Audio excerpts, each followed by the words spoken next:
Hey, everyone else has had a go at the Royal Winky in recent weeks, and now it's our turn. We are going to trash those Windsors up one side and down the other. And we also talk about Jonah Hill's therapy documentary on Netflix. And we do a deep dive on gender norms that ends up in a bit of a revelation for one of us. And you'll have to stick around to find out which one. But one more thing before we start. When we were talking about gender, we brought up what the right-wing fascists have been up to, and I made an angry but kind of glib comment about suicide. Now, I meant what I said, and I don't feel that I need to edit it out or change it, but something happened between the day we recorded that and the day I'm recording this now that changes the way I feel about how I said it. So just a minor content warning and a reminder that the Bitchin' Boutique is all about mental health and openness and honesty.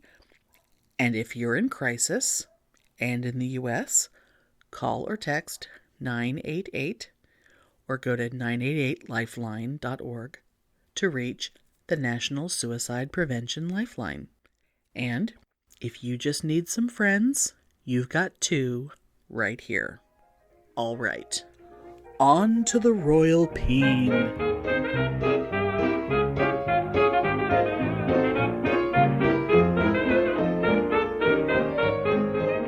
Welcome to Pitney and Amelia's Bitchin' Boutique. We may be awful, but we're right. I was so excited. Oh my god. I can't get over the fact that for the first time ever, YouTube isn't slapping us with a copyright violation. That's terribly exciting. That's so fabulous. It isn't the thing I'm most excited and happy about right now, but it's still pretty fucking exciting. Oh yeah, because like I told you, we went through that shit with the Samhain ritual. Yeah.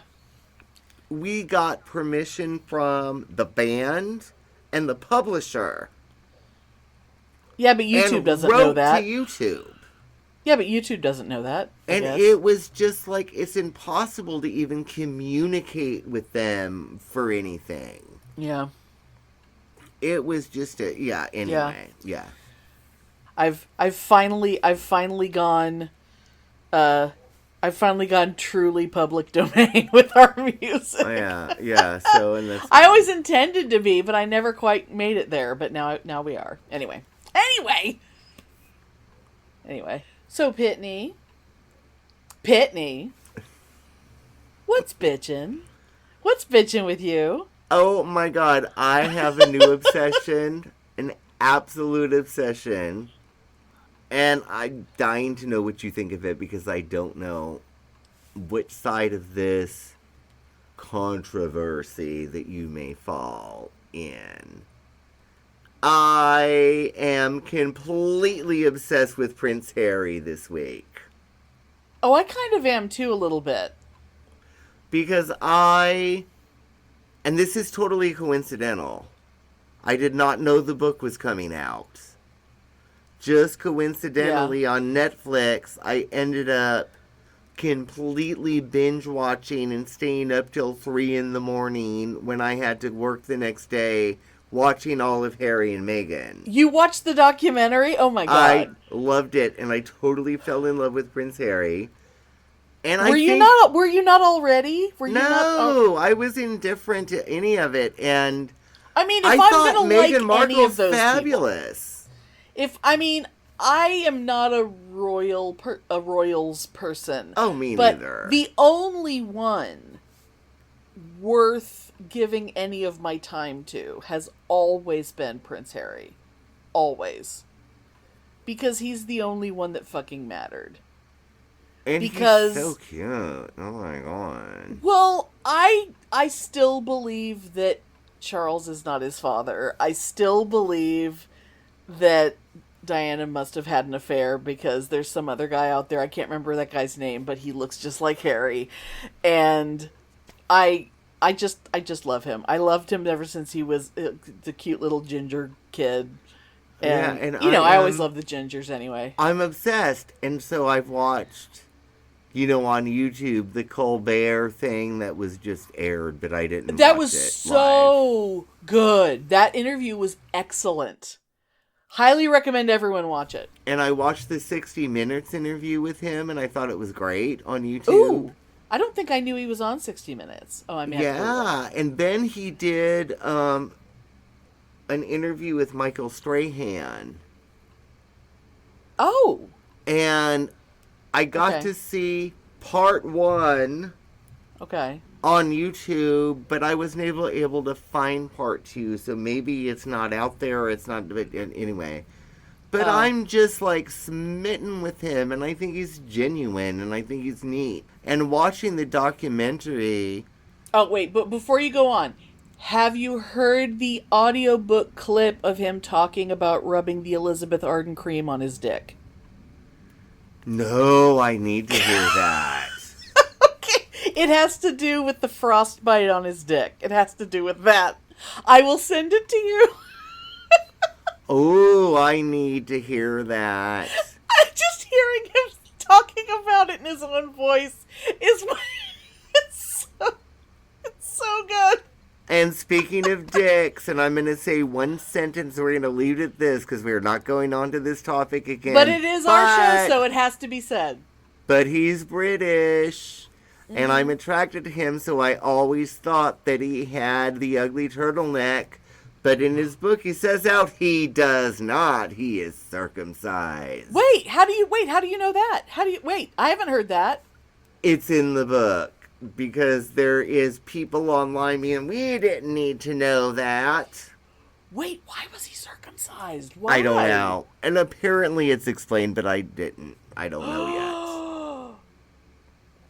yet. Ooh. But I'm Surely excited. That doesn't mean that William is. Oh my God. I'm excited then, because I'm like, ooh, he's going to divorce Meghan and marry me. I need to know why. I wonder if he did he get circumcised as an adult? I don't know. I haven't read but I did buy the book.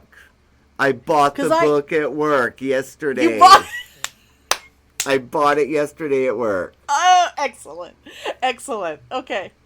But anyway, that's my thing, is Harry.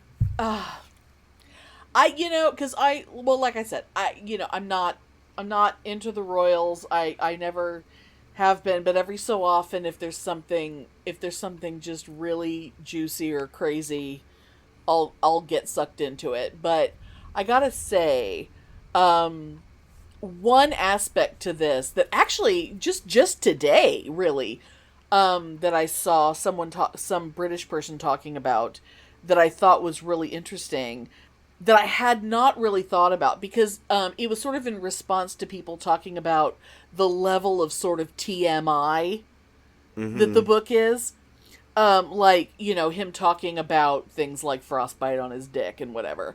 And what they were saying, they just sort of put it in a perspective that I think Americans wouldn't go to. And that is that the British press, the British tabloid press, is so disgusting. And they are so invasive that the kind of shit that they print is that level of invasive. And this person was saying that they were thinking that because they have gone so after him and Meghan, that he was trying to, because, their whole thing of leaving the country was to try to escape that. Yeah. And people were saying, how on the one hand are you saying leave us alone, but on the other hand you're putting all this shit out there about yourself? And this person was explaining, if you put all this shit about yourself out there on your terms, you're saying it, then the tabloids can't go, ooh, you know what he put on his dick when it was frostbitten? Because he already fucking told us. Yeah. So they can't say anything about him that he hasn't already told us. So it really is a way for him, even though it seems like an insane thing for him to do, but it's like a one-time get it all out there, and everyone's talking about him right now, but then once this is done, he can disappear. I know, and I'm sorry, his family can fuck the fuck off. And God. Him and his wife live their lives and fuck off. And his fucking pedophile uncle and it's like, just, oh God, they're fucking garbage people. And it's like, oh, it's just so... Yeah, one of my favorite things, like, when they were first getting married and the press was first starting to attack her, Gina Yashari, who is an amazing British comedian, who her family is from Nigeria, and she is absolutely brilliant. I love her so much. She was sort of a correspondent on The Daily Show for a little bit, and she was sort of explaining she was explaining how disgusting the British press is. Mm-hmm. And she was explaining how everything the British press said about Meghan was racist in, like, couched, disguised language. Things like calling Meghan, straight out of Compton. And it's, and things like, talking about, Meghan coming from a different kind of family and making a big deal about how she came from a broken home. And it's like, oh, you know who else came from a broken home? Prince Harry. Right. It's like, totally. Hello, we know. It's like, no one's family has more, like, traumatic, parents than that fucking guy. So it's like, and we all know it. So stop acting like her family is so fucking weird. Yeah, and it was interesting, like, I never was into Princess Diana. Like, so many gay men were like, oh, really into Princess Diana, right? Right.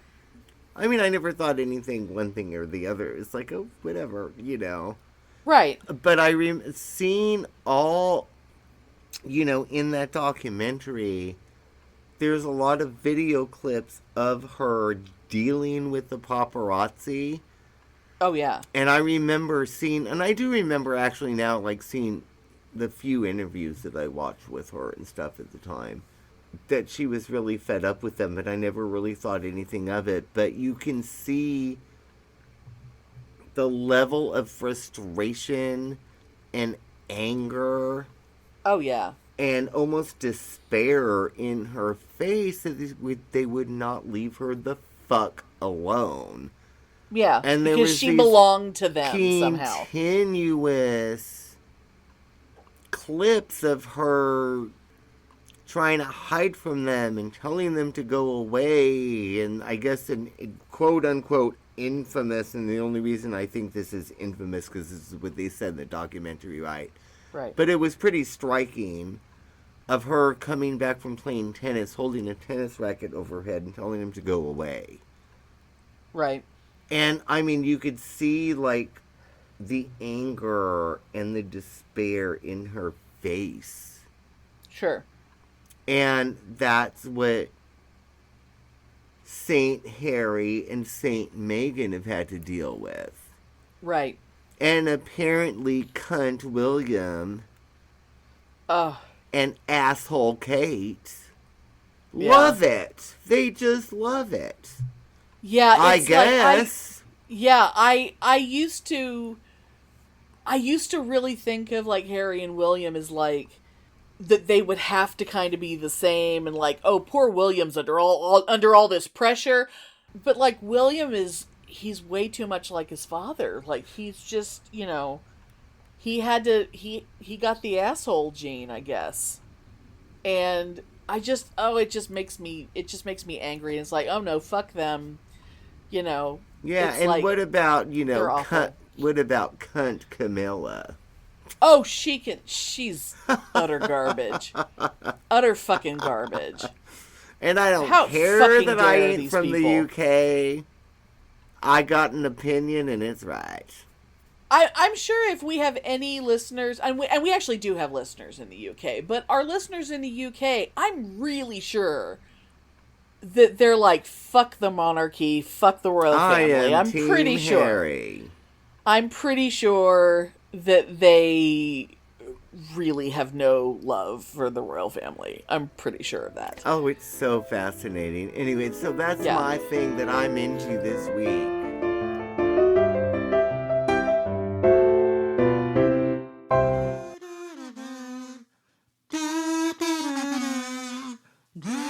Hi, this is Two Girls on a Bench, the podcast. So we're two writers who tend to procrastinate just a bit. We like to snack. We like to talk. We don't have time to write, but we have time to do this podcast. We certainly do. Join us on the bench. Listen in. At number 2 Girls on a Bench.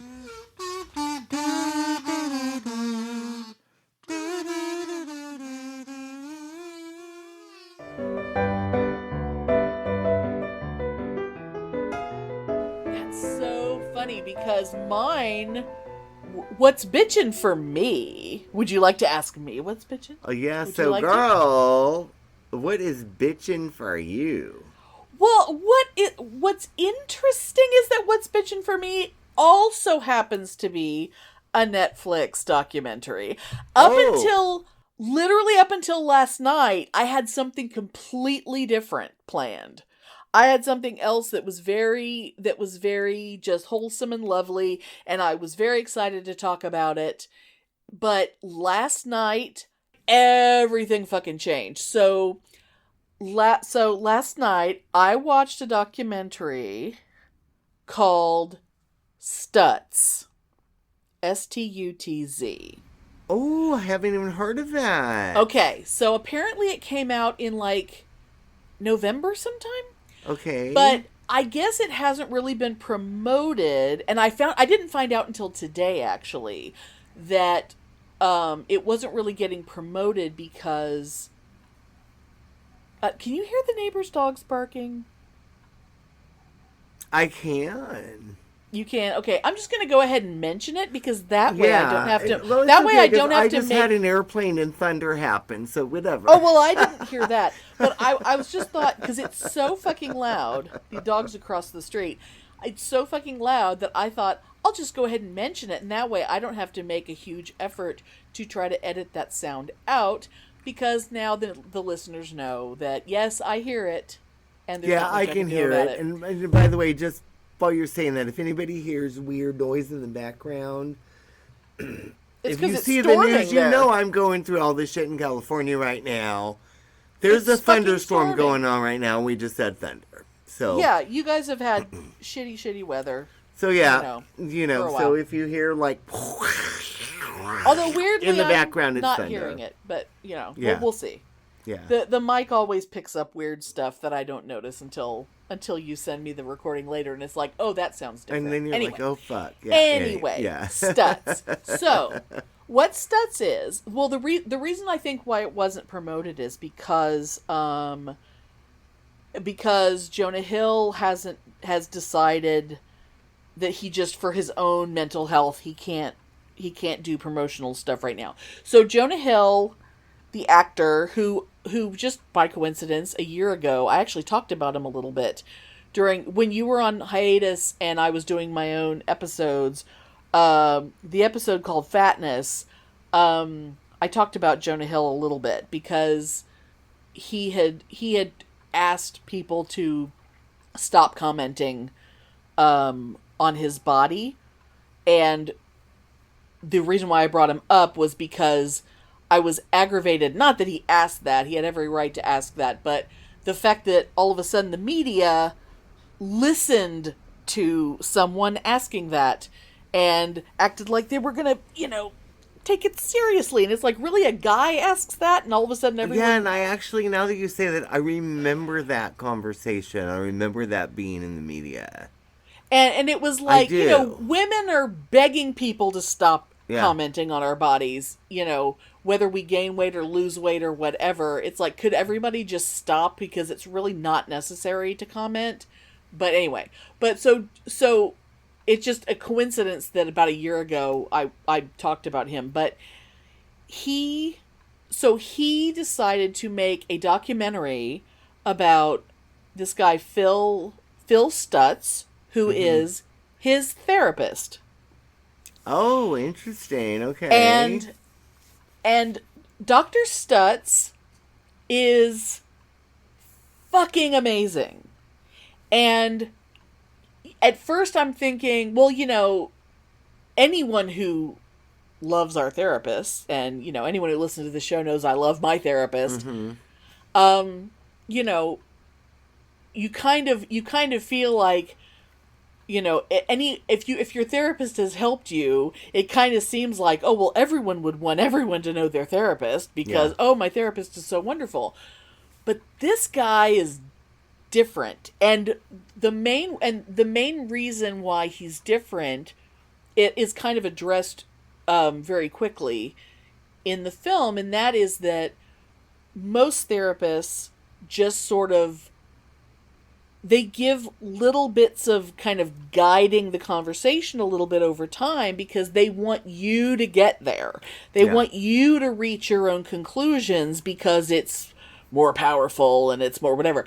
But Dr. Stutz thinks that's kind of bullshit, and his thing is the way he looks at it is he had a really fucking traumatic, horrible life, which we learn a lot about his life, and Jonah actually found out a lot of stuff about him doing the documentary that he had absolutely no idea about until he did it, and the film ended up being very, very different than what he originally intended, although the basic intention was, I want to capture all of Dr. Stutz's tools and ideas in a documentary because I want to be able to share it so that more people can benefit from this knowledge.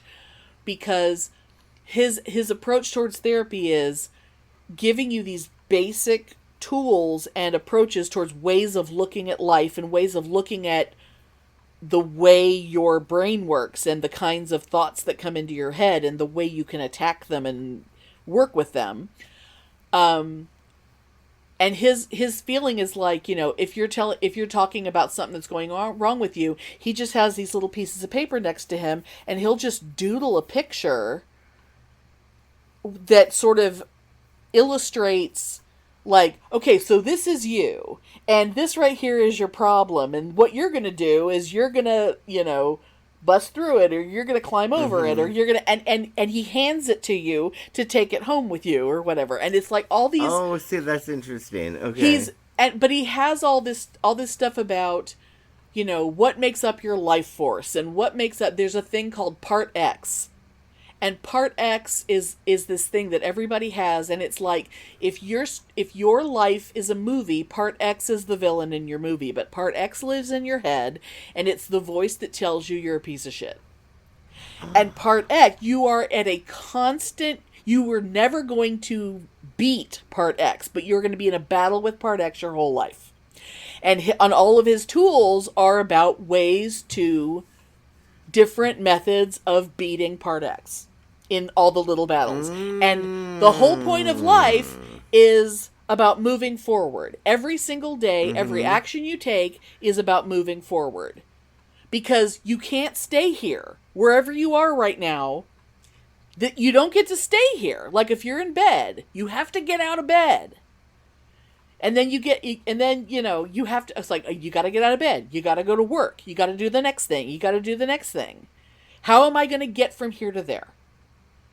And you just keep doing all these things. And it's like, if someone has never been in therapy before, they're going to go, wait, is this all that therapy is? It's like, no, But actually, that's a good... It's so brilliant! That's a really good thing if, like, that sort of is all therapy is. Right, it makes it such with layers, yeah, for sure. And if that's all they ever get, that could help more people like people who might never go to therapy, so many people can be helped with just that much information. And during the process of making the movie, like even just the act of making the documentary, they end up having discussions about how are we going to make this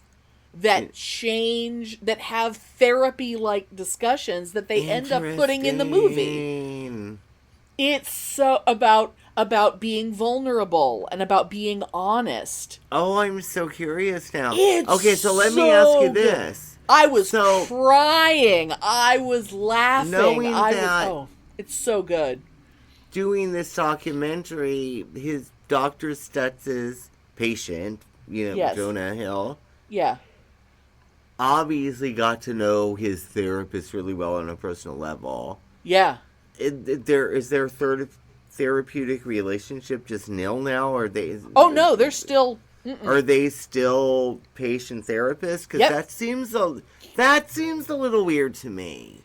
No, I'm not sure how that would work.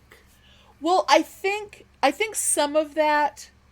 I think maybe some of that might because of his approach, it might not be a problem with him just because his whole approach is based on, I'm telling you this because I know it, and part of the reason why I know it isn't just because I went to school, but I know it because I lived it. The point of view, you're saying the point of view from the doctor right now. From the doctor, I understand. right. Okay. Like, for example, I mean, one thing I'll say, just because you find out pretty quickly that the doctor he has Parkinson's, because very early an alarm goes off, and he has to take his Parkinson's meds, and the camera zooms in and you see his fingers are quivering and whatever, and you find out through the course of the movie, it's like not just does he have Parkinson's, but he was diagnosed with Parkinson's in his 20s.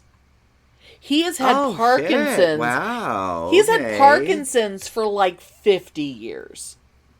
That's fucking sad. So this guy, his life has been like, I mean, he talks about the kind of people his parents were. He talks about the way his mother was brought up, like what her parents were like, that his father was a complete psychotic, that, he talks about, his relationships with his brother and all, he talks about how his parents were two utterly different people and he doesn't know how they ever married each other because they were so fucking different, but they both had such influence on him with the kind of personalities that they had, and just telling the story of his life and how how all these things affected him and how the kind of woman his mother was affected the way he felt about women, like the fact that he never really had a relationship, like he's been single his entire life, and they talk very honestly about how they both kind of are afraid of women judging them, and they're both, it's like the most fascinating conversation. Oh my god, I want it. So is it a movie or is it a miniseries? It's like a 90-minute documentary that I wish it was 10 hours long. Oh my god. I wish it would go on forever. And it's on Netflix. Oh, Amelia, I'm going to watch it tonight. Oh my god, it sounds so interesting to me. good. I'm totally going to watch it tonight. Yes. It's so good. And since you don't know most actors, you probably have seen Jonah Hill in things. Like, I don't know if he's an actor that you know. I know his name. Yeah. But he's one of those actors that, you've probably seen him before, but you just never really paid attention. But by the end of it, you're going to be like, I want to go find movies that he's in. Because you're just going to feel like you love him. There's a really good chance that you're going to recognize him because he's been in a lot. I mean, this guy's been nominated for an Oscar. This guy has been in dumb teenage comedies as like the fat friend. This guy has been in really serious, great movies. This guy has done everything. And he's really, really great. But he also has kind of, in more recent years, he's kind of like fallen away from things because his anxiety and all of this other stuff has really he's been kind of like, I need to take care of myself, and like, I'm not going to pretend to not be a depressed, anxious, fucked up human being anymore. Yeah. I really, really love him. Because that is so more important than living this Hollywood fucking bullshit, right? Oh, yeah, yeah. And that sort of goes into even mine with Harry. It was like... Yeah. Your mental health and your happiness and your personal life is so much more important than this, like, man-made, elitist bullshit like Hollywood, or even the royal family is just man-made, elitist bullshit, right? Oh, 100%. What the fuck power do they have? Nothing. Only the power of made-up influence of shit. Well, it's like the imaginary, I'm powerful because I told you I am, and I got you to believe me, and that's all that matters. Oh, it's so stupid. I just got this one thing to say about Camilla. Oh, uh-huh. Honey, you're never gonna listen to this, but every picture that I've seen of you, every video I've seen of you, Camilla, not only are you ugly and you look like a horse and you need better makeup, but your hair looks stupid. How has no one ever told her? Her hair. How has no one ever told that woman? Does not her hair look stupid? And it's always looked stupid. Like, it's never looked good ever. And she looks like a goddamn horse. I mean, she is upper class British inbreeding, posh British people. Always which means she looks like a horse. Yes. I mean, it's almost not possible for upper class British people to be actually attractive, which is why her hair. Which is why Harry looks so good, because I think Diana fucked some medium to lower class guy. I don't know. I don't know. So. I don't know who the guy was. I hope so. But he clearly was not Charles, because horsey upper class British people who fuck their cousins. I mean, let's be honest, the Queen and Prince Philip were cousins. Let's not forget. Girl. Let's fucking not forget. Yeah, the goddamn royal family. That's what monarchy is. But there is, like, so there is a union between our two things somehow. A little bit. We were kind of, and yet if I'd gone with my original thing, it was on the other side of the planet from what I ended up talking about. So it worked out very well that I saw a different movie last night. It's fantastic.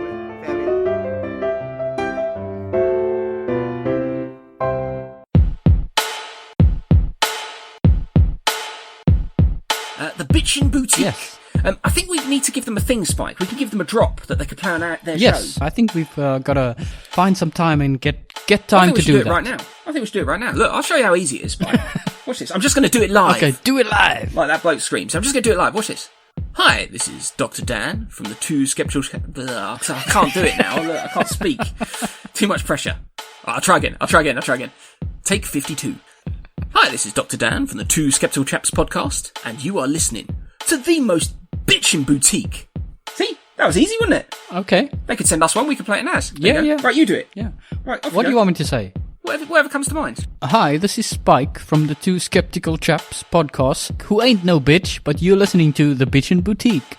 Oh, that was good. I hope they use that. Let's see if they cut it and put it in their next show. Diplomatic community. So, God, the other day, I've been listening a lot to, I guess the podcast isn't that new, but, it's called We Can Do Hard Things, and it's really fabulous. Glennon Doyle, I think is her last name. Anyway, but Tracy Ellis Ross was on there. You probably don't know who she is, but she's actually Diana Ross's daughter. But it's okay. But she's an actress and all this stuff, and an activist. Oh, and how all this old stuff. is she? It's Gene Simmons, maybe her father. No, a guy named whose last name was Ellis is her father. Phooey. But she is but she's like our age. Okay. She's definitely Gen X, and she is she's fucking fabulous. She's so brilliant. I could listen to her talk forever, but she's like hearing about like the world through the eyes of someone who grew up with Diana Ross as their mom is kind of a fascinating thing.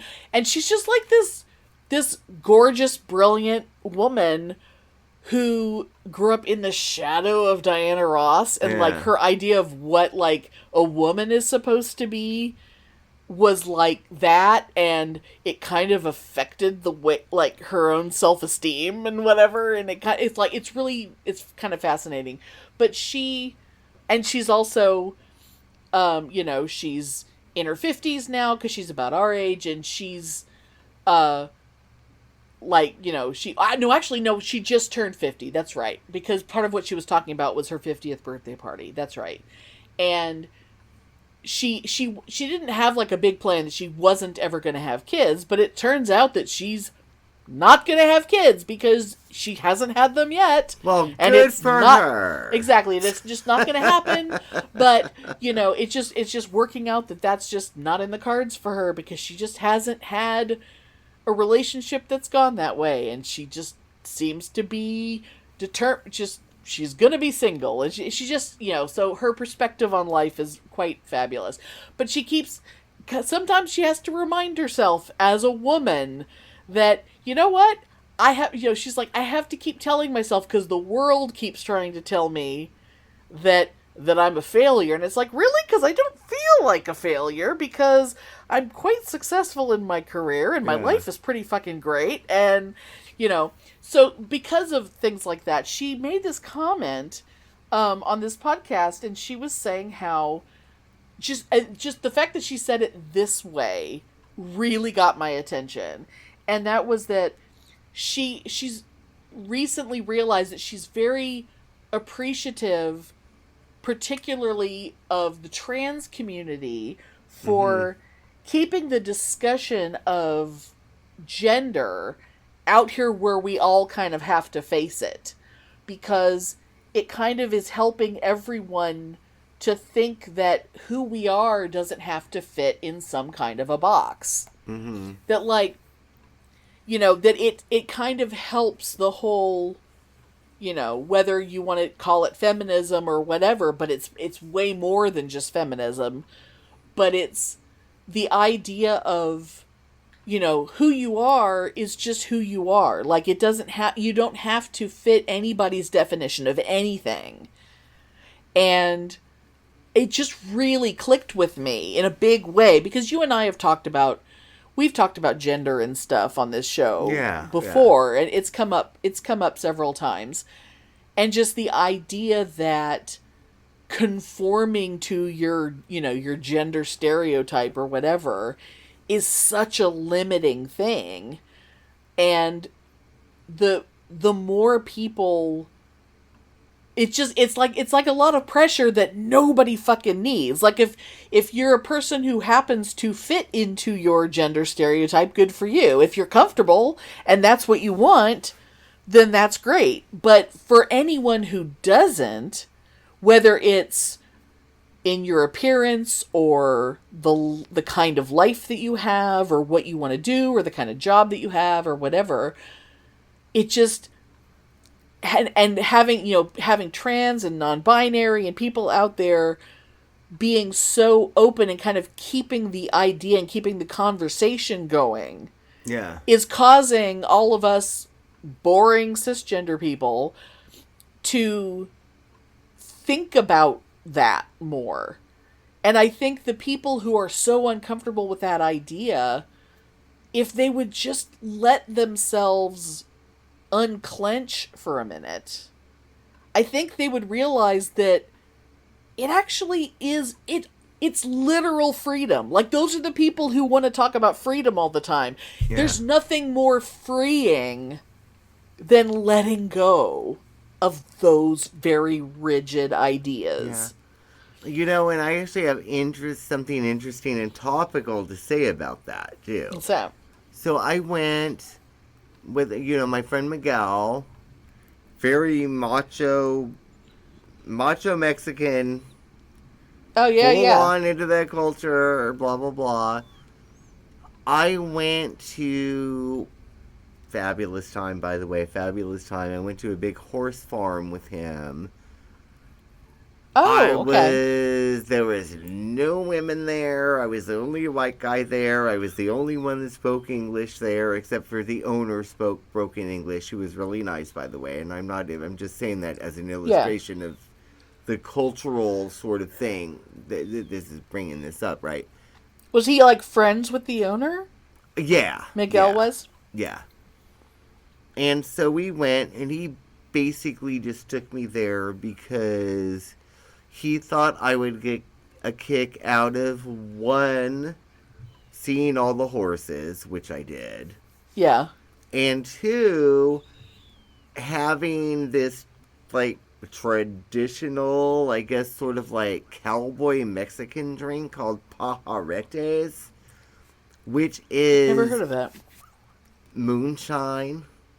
Oh, no. Moonshine, coffee, chocolate, and goat milk straight from the udder. Ooh. And it was actually really fucking good. Well, I guess the moonshine would kill anything that would... It would instantly was pasteurize the milk. Really fucking good, and I had a fabulous time. But anyway, I'm not talking about how fabulous it was drinking moonshine with goat's milk, because that was fabulous, right? But what I'm talking about related to what you were just saying is everybody there's probably like, I don't know, I want to say 10 other guys there, right? Right. Very different culture from mine, right? Very macho, and here's me, like, really, unintentionally faggy and feminine white gay guy. Yeah. I mean, you're not super feminine as gay guys go. You're not... No, but I'm pretty faggy. You're faggy. You can sniff me out, and the reason I'm saying this in the context of this... Well, you're definitely faggy. Is that, apparently I was very excited about milking the goats. Of course you were. I can totally see that. And they were I can totally see that you would love that. They were like, oh, is he gay? And the way that Miguel told me, it was like that was not said in a friendly way. So they were asking if you were like one of those. Yeah. And Miguel was like, oh, he's one of my best friends. Basically, fuck off. Yeah. And you know what? After that, they were so nice to me. They were friendly to me. They were talking to me. Right. There was the owner of the land spoke really good English. One of the other people spoke none of this so much, but I was able to talk with them and ask them about, the animals in the farm and what they did there. And I felt like, and this may be less gender and more homophobia, but I think it's sort of enmeshed. Well, maybe. Yeah. But I was able to see, like, this hostility break down because they were like, oh, this guy that we really like vouched for you. Is really close to this guy. And so why don't we give him a chance? And I could see a difference. And it was really, really interesting. And their definition of manliness didn't include you. until I'm just saying Miguel that up said, as, like, like gender norms. It's just like it's not like, some gay guy being like, ooh, how fabulous that I'm milking a goat, right? sure. And they were freaked the fuck out about that, but they got fucking over it. Right.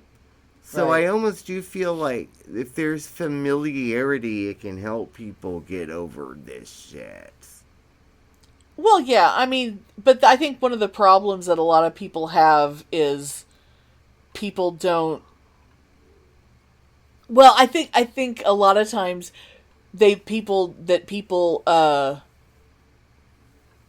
don't want to know anyone who isn't exactly like them, and they make a point to never leave their little bubble, and they believe the lies that people tell them about I know, the but if people they're who aren't like them. forced into it, like these guys were forced into Miguel bringing me there. Sure.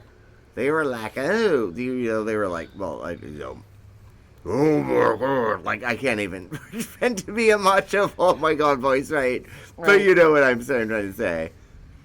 But then they had to talk to me, and they were like, oh, this guy's really awesome, actually, and they really liked me.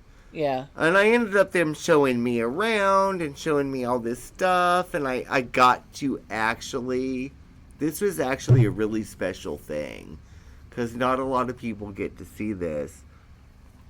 I got to see, in a stable, close up, somebody, training one of the horses to do, like, the stomp dance to the mariachi music. Aww. It was really cool, and it's because I was Miguel's friend. That's cute. And it was like they were obviously able to see, to look over the fact that they just thought me as just like this feminine, faggot, white guy. Yeah. But because I was well loved by somebody that they respected, they were able to get together. And I guarantee you, somehow in their mind, their interaction with me, having never met anyone like me before to speak to, somehow in their mind that's going to change their idea of gender different people. That's why I'm bringing this up. Sure. And it might even... I really do think it somehow changed their mind a little bit about others. Because they'll be like, well, remember that guy, Pitney, that Miguel brought over? Well, maybe this person is, But it might even... I mean, I don't know. Some of them might be young enough that they're still sort of exploring who they are. And maybe it might... one of them might loosen up their butthole a little bit and expand what their own personality and mannerisms and whatever might be, because they might realize that they're acting a certain way because the guys at the stable act a certain way. Yeah, and maybe, they might realize... yeah, no, this is pretty much a whole bunch of old farts, but, maybe. But I mean, that's one of those things, like, I'm always kind of aggravated by, and it's so true about, like, say, when, that was one of the things that I got to experience growing up and moving all the time, was every few years I was plopped into another completely different group of people. And so, when I moved to Texas, I've told this story before, but, like, for example, I landed into a school that had not a single Asian kid from any part of Asia. Oh, yes, not that's so one. Fucking weird, yes. And that coming from, 6 years in California, and even everywhere else I lived, there was, why wouldn't there be at least one Asian, Yeah. And it's like, sure, there were Mexican kids, and there were black kids, and whatever, but there was not one. Not one! And we didn't have one until we got an exchange student from Japan. Yeah. And it was just like, and what about trannies, faggots, or dykes? well, I mean, we had those, but imagine, but in a school like that, you've got people who have such a limited experience on what the world is that they can't. They think they've seen the world, and they haven't seen outside their fucking county in the middle of Texas. And then I get to college, and there are people who come from other counties around, but I had professors who would say, I know you think you traveled to the big city to come to college, but this is not the big city, and you're going to be learning about the whole world here, so you cannot bring your little small town Texas brain and attitudes into my classroom. If I'm talking about, like, for example, in like a religion class, like if I'm talking about religion, I'm not talking about the church you grew up in. I'm talking about religion with a small r, and I'm talking about the whole world and every religion there is. And you cannot think you have the right to have an argument with me about that. So, but that kind of a brain is already, they're so restricted because they were raised to be restricted. And it's like, it never occurred to me. Like, it's like it never occurred to me to be anything less than open-minded because I was 100% raised to be open-minded. But even I had to have little moments of, like, things like knowing that a non-binary gender existed, and it's the second I was aware that that was a thing, my mind went, and suddenly all these people that I knew made sense to me. Because my brain had been trying to put them in boxes, and I couldn't because they didn't go in those boxes. But now that I knew there was this other option, it was like, oh God, that's who they are. That's why they didn't fit in boxes, because those boxes weren't for them. And I think it's like, the fact that there are so many people who, like, their brains are holding on so tight to all the little boxes that they were taught when they were children.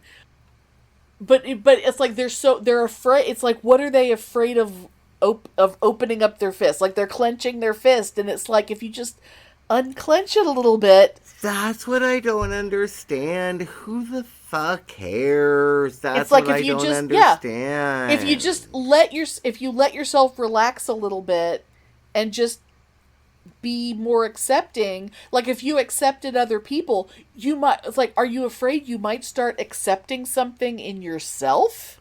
That's what I think it is, because that's the only explanation. Like, something that you used to think was wrong, and you think there's something in you that you might realize, oh, I'm not an abomination.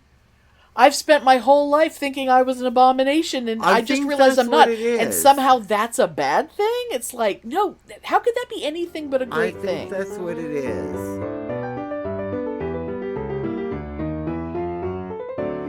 Yeah, it's very, very interesting. And I remember just thinking about, like, Rocky Horror fandom and how much Rocky Horror meant to me.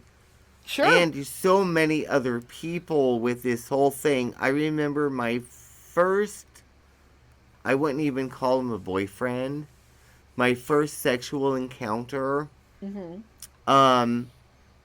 He fell in love with me. I did not feel the same way. It was just experimentation for me, and I feel guilty about that to this day, right? But we met through Doctor Who fandom and through Rocky Horror fandom. And I remember going to his house and spending the night. And I could have stayed in his room with him like you normally do at overnights, right? Right. For sleepovers. Yeah. But he was so freaked out about what could happen, even though it was already happening. And it had happened. Right. Right. That I slept on the couch. And I remember him talking to me about Rocky Horror and being like, well, this is just making me realize, Rocky Horror and this, and it's just sick and weird. It's just sick and weird. Really? Because he just couldn't deal with it. Because Rocky was the only outlet that he had for that understanding of wow, macho does not have to be macho, and male does not have to be male, and female, you know what I mean? But he just couldn't bring that into his real life. And eventually, of course, he was able to, because we got in touch with each other years later, and it was different. But you know what I mean. But he couldn't quite figure out what it meant inside him yet. He was still trying to figure that out. And so, again, the reason I'm bringing this all up is because there's so much Republican bullshit right now to squelch any transgender, non-binary, and what I was talking about isn't even transgender, I was talking about, gender anything, fuck. whether it's sexuality or identity, anything having to do with who you gender are. fuck, non-binary. There's so much Republican fucking bullshit right now to squelch that. I'm just saying these stories to see how fucking harmful it is. Yeah. But with a little exposure, and that's what these Republicans want to do. They want to, you can't talk to these people are gross, these people are the devil, these people are Satan, these people are evil, these people are degenerate. Right. They want to eliminate contact.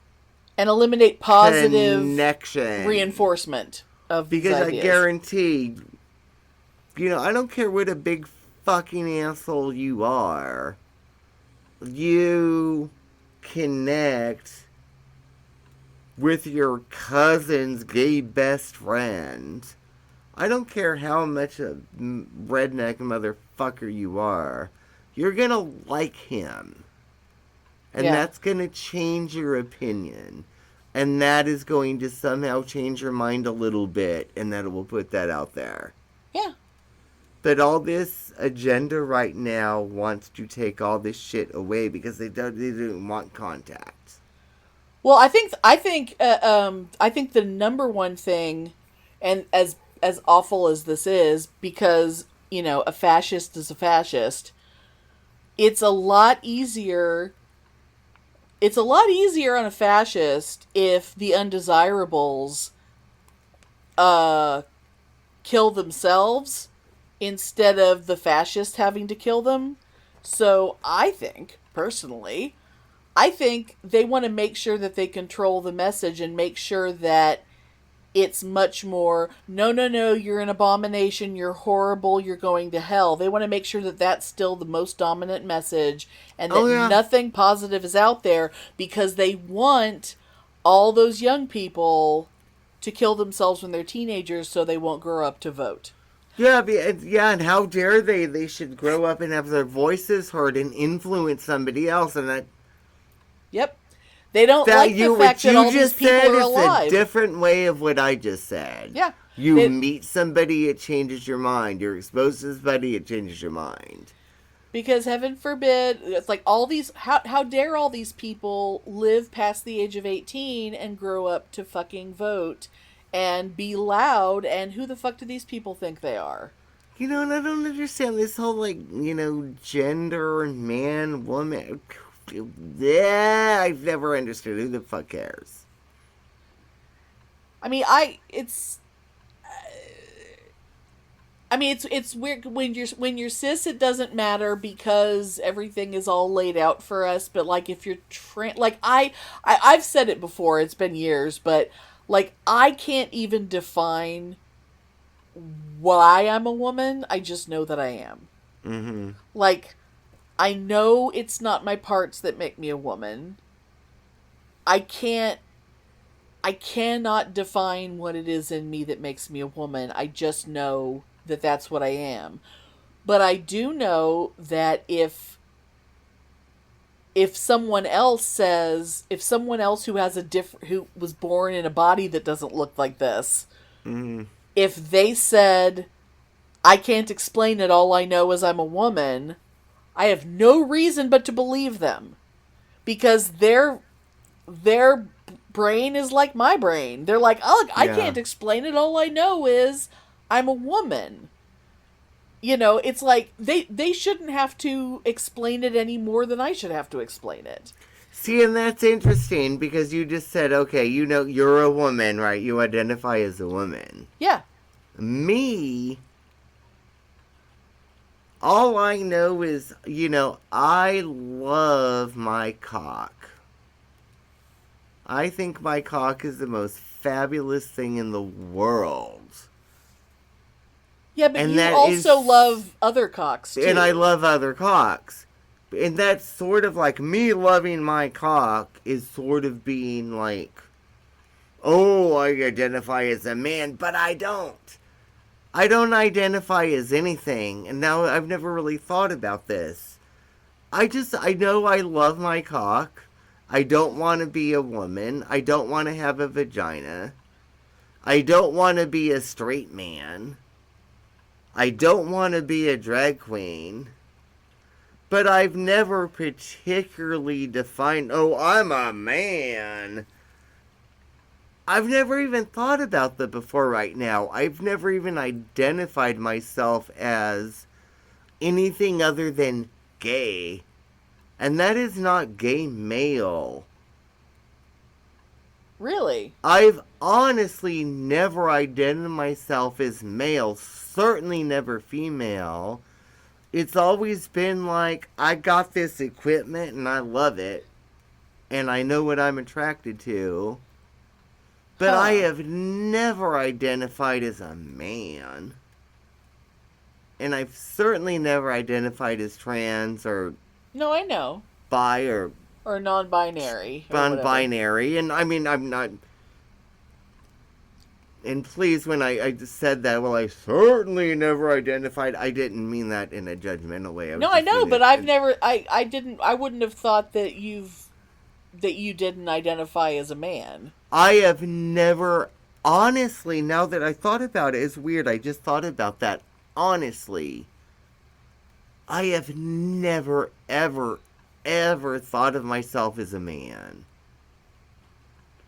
I've just really thought of myself as a person, and the only identity or sexual identity that I've ever had is like, I have a cock and I enjoy it. But I've never thought of myself as a man.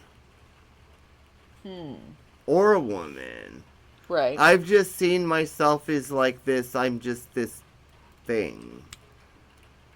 And again, I'm not saying thing in a... No. in a derogatory way, but that is 100% honest. That's interesting. And I have never, ever, ever, ever actually realized that before until just now. Yeah, because you definitely have never said anything like that to me before. Never. Isn't that interesting? That's so strange. Wow. I'm going to have to do some journaling and some card reading. I think you do. Like, my goodness, what does this mean? How fabulous. Has that never come up before? Oh my God. Wow. You know, I love my dick and I love my men, but I have never identified it as anything other than Pitney. Right. Which, of course, you know, it's not my real name, but you know. Yeah. No, yeah. I've never... I've identified as a science fiction fan, a Rennie, a Kiss fan, you know, blah, blah, blah, blah, blah, whatever the fuck. Right. But never as a man. And even though I know I'm a woman and I absolutely identify as a woman, if someone made a list of here's all these things that, well, you know how women are, 90% of what the you know how women are is like, no. Yeah. Like, no, I'm not like any of that. It's like how the description of the way people would describe most women. Nope, not me. But, it's like, because I pretty much go, ugh. Most things that, well, you know what women like? No. Which is why I always hang out with dudes. And yet, I've never thought of myself as a dude. I just tend to feel more comfortable around dudes. Yeah, But, it's interesting. I've literally never thought about this before until just now. It's kind of interesting. But you know me so well. You've known me for so long. You can see that, huh? I mean, I guess in a way it's not surprising. It does make me wonder if that factors into relationship stuff, maybe? Because, like, if a guy is looking for a man, I don't know what that, because really, like we were just saying, we all are who we are. Yeah. And the rules don't matter, and definitions of words don't matter. So maybe I'm non-binary and I've never even known. Yeah, because there's a lot of people who, kind of waffle back and forth a little bit. Yeah, because I think now that I think about it, maybe I'm utterly non-binary because physically, sexually, I guess I'm a man. And there's a lot of non-binaries who are. And I guess mentally, I've definitely identified emotionally in my mental process more as female. Maybe. Yeah. In some ways. But, yeah, interesting. And you know what? I don't care, but the only reason it's even bringing this up is in this conversation is like, you never fucking know. Well, that's why we have therapy. And what does it matter? Because we are all the children of the goddess. Sure. Or God, if you're wrong. And by the goddess, you mean like Dolly Parton, right? We're all the children of the goddess, or God if you want to be wrong and Abrahamic, but Yeah. And it doesn't matter. Yeah. But interesting. I am not going to start identifying as such, but maybe I'm non-binary. I'm not about to go around and change all our, website and everything. I mean, no. It's still going to say gay guy. Yeah, maybe I'm non-binary. Who knows? Who cares? It's all fabulous. It doesn't matter. Pitney, he's NB-tastic.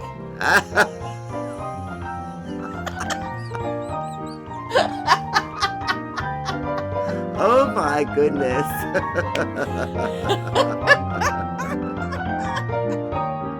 Thanks for listening. If you enjoy our show, please take a moment to rate and review us wherever you listen. If you send us a screenshot of your review, we'll send you a Bitchin' Boutique sticker. Everyone loves stickers. Please subscribe or add us to your favorites wherever you get your podcasts. Subscribers get new episodes first and are also more attractive. Drop us a line anytime at PitneyAndAmelia@gmail.com. We'd love to hear from you. Oh, I'm like Kiss. As Paul Stanley said, I am all things to all people. Exactly.